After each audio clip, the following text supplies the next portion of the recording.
वासुदेवाय नमः। श्री नारायणाय च नमः। तदोपरांत चंदन तिलक लगा देना। ओम चंदनस्य महत्पुण्यं पवित्रं पावनाशनम् आपदं हरते नित्यं लक्ष्मी तिष्ठति सर्वदा। ओम चंदनानुलेपं समर्पयामि भगवते वासुदेवाय नमः।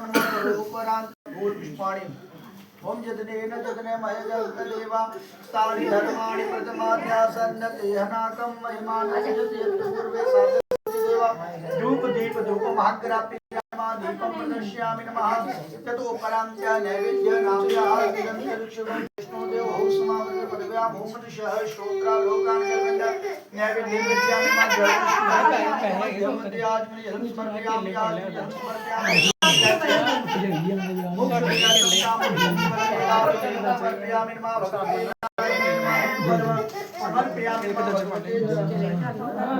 समर्पयामि भगवते वासुदेवाय नमः। श्री गोविंदाय नमो नमः। तदोपरांतः सुगंधित द्रव्यम ओम त्र्यंबकं यजामहे सुगंधिं पुष्टिवर्धनम् उर्वारुकमिव विदनान् समर्पयामि नमः भगवते वासुदेवाय नमः। श्री गोविंदाय नमः। नारायणाय नमः। तदोपरांतः पुष्पलेखं नारायण का ध्यान करना। ओम कस्तूरी तिलकम ललाट पटले वक्षस्थले कौस्तुभम नासाग्रे वरमोक्तिकं करतले वेणुकरे कंकणं सर्वांगे हरिचंदनं सुललितम कंठे च मुक्तावली गोपास्त्रे परिवेष्टितो विजयते गोपाल चूड़ामणि भगवते वासुदेवाय नमः। ओम श्री नारायणाय नमः। श्री सत्यनारायणाय नमः। सत्यनारायण जी भगवान की जय। सामने ओम सत्यनारायणाय नमो नमः। उठाओ ताली मत्थे दे नाल लगानी। ओ भगवते सत्यनारायणाय नमः। रखो सामने ऊपर ली थाली उधर कर दे। अरे हां अच्छा करे करते सारे चलेगा बस ठीक। भगवते श्री सत्यनारायणाय च नमो नमः। ततोपरांतः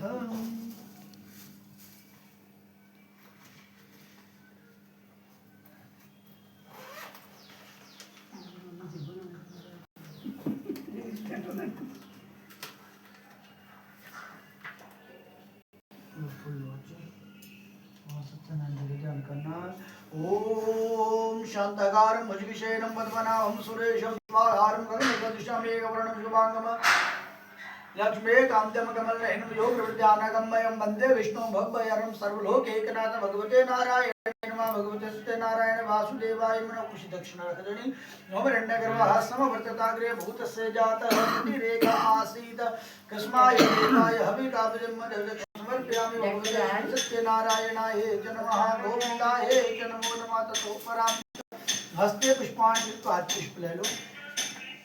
इधर उसके लगते भी सारे थोड़े थोड़े पकड़ता है लड़का कथा सुनने में बैठे तुसी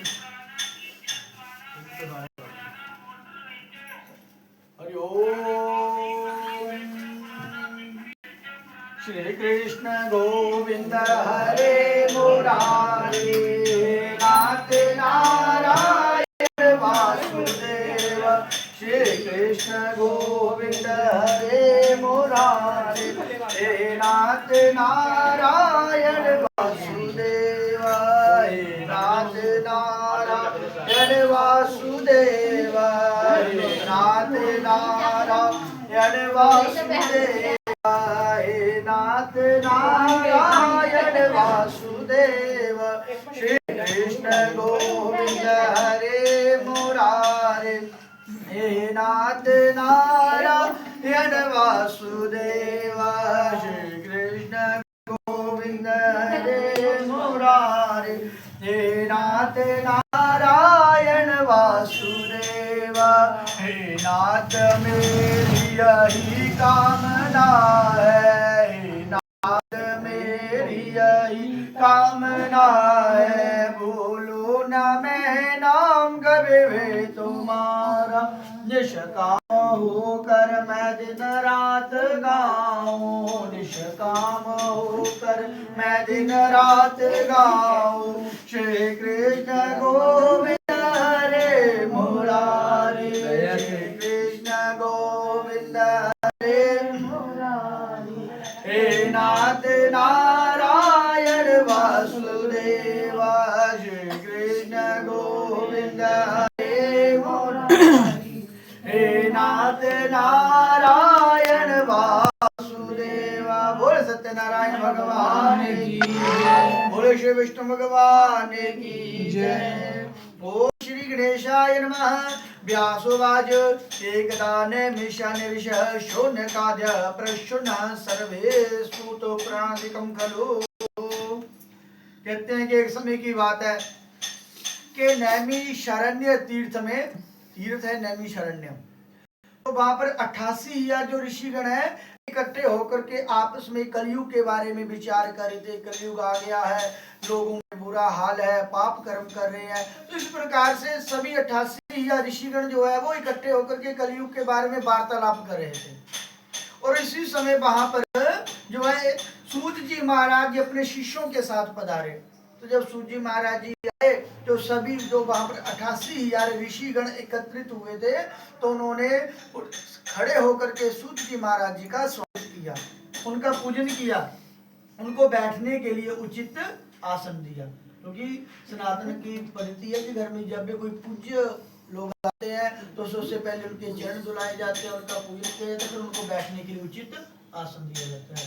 तो वैसे ही सभी ऋषिगणों ने सूत जी महाराज जी का आदर सत्कार किया और उन्हें बैठने के लिए उचित आसन दिया। और जो उनके मन में संशय था, उस संशय को जो है सूत जी महाराज जी के आगे प्रकट किया कि हे सूत जी महाराज, कि हमारे मन में एक संशय है। क्या संशय है? राम विरह सागर मह भरत मगन मद होत विप्र रूप धरि पवन सुत आए गयो जिमि पोत। कि हे प्रभु, आप पधारे हमारे दुख को दूर करने के लिए। दुख क्या है? कि दुख ये है कि हम विचार कर रहे हैं कि कलयुग आ रहा है, कलयुग में लोगों को बड़ा दुख प्राप्त हो रहा है, बड़ा कष्ट प्राप्त होगा। अर्थात लोगों के पास इतना समय नहीं कि भगवान का नाम ले सकेंगे, हमारे शास्त्रों का पुराणों का अध्ययन कर सकेंगे। तो हमारे शास्त्रों में वर्णित किसी ऐसे छोटे से व्रत के बारे में, किसी कथा के बारे में, किसी उपाय के बारे में बताइए कि जिसको थोड़ा सा करने से बहुत ज्यादा फल की प्राप्ति हो, मनुष्य का कल्याण हो जाए, उद्धार हो जाए। तो सभी शास्त्रों के ज्ञाता श्री सूत जी महाराज कहते हैं कि हे ऋषिगणों, आप लोगों ने प्राणियों के हित के लिए बड़ी अच्छी बात पूछी है। आज आप लोगों ने जो मुझसे प्रश्न किया है, एक समय यही प्रश्न श्री नारद जी ने भगवान श्री विष्णु जी से किया था, और जो जो उत्तर भगवान जी ने नारद जी को दिया था वही मैं आप लोगों से कहता हूँ। तो कहते हैं कि एक समय की बात है कि नारद जी जो तीनों लोगों का भ्रमण कर रहे थे, और नारद जी भ्रमण करते करते मृत्यु लोक में पधारे। तो नारद जी मृत्यु लोक में पहुंचते हैं तो क्या देखते हैं कि मनुष्य जो है अपने पिछले जन्म के किए हुए पाप कर्मों के कारण बड़ा दुख भोग रहा है, बड़ा कष्ट भोग रहा है। एक तो दुख में है, कष्ट में है, फिर भी अच्छे काम नहीं कर रहा है, फिर तो और बुरे कर्म कर रहा है। तो नारद जी ने विचार किया, ये तो पहले में है, ऊपर से और बुरे इसके खोटे कर्म है, यदि ऐसा ही चलता रहा तो इसका तो कल्याण कदापि नहीं होगा, इस दुख में ही मर जाएगा और पुनः दुख की प्राप्ति होगी, इसको कल्याण होगा ही नहीं, इस दुख से तो ये छूट ही नहीं पाएगा। तो मन में संशय को लेकर के नारद जी ने अपनी वीणा उठाई और नारायण नारायण की धुन लगाते हुए चल पड़े वैकुंठ सागर की ओर, जहां पर भगवान श्री विष्णु जी क्षीर सागर के मध्य में निवास करते हैं। तो वहां पर पधारे भगवान श्री नारायण जी के